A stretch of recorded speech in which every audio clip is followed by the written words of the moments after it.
Vllazgji, 10.000 vjet para lindjes së Thanos Nanos.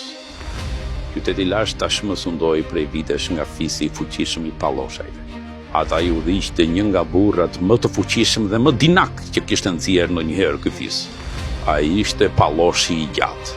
Legjendat thonë se kishte mbi 8 gjyshe dhe se kishte lindur në disa qytete njëkohësisht. Kur kishte qenë i vogël, ai kishte rënë pa dashje në një kusi me pluhur të bardhë zanash. Dhe që atëherë fitoi një superfuqi. Vetëm me një të fryrë, ai mund ta hipnotizonte kundërshtarin që t'i binte urdhrave të tij ose t'i merrte jetën. Por palloshi i gjatë kishte shumë armiq. Një prej tyre ishte fisi i barbarëve, një rëstrima dhe sy patrëmbur. Jetonin në shpellat e maleve rreth qytetit dhe ushqeshin me mishe urrejtje. Her pas here zbrisin në qytet dhe sulmonin si të tërbuar pa plan, dhe përfundonin duke grabitur dhe vjedhur çfarë të gjenin. Por prisi i tyre kishte ambicie më të mëdha. Ai synonte të futej në pallatin e palloshit, të vriste palloshin dhe t'i merrte fronin.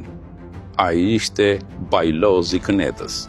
Bajlozi ishte gjysmë njeri, gjysmë entitet.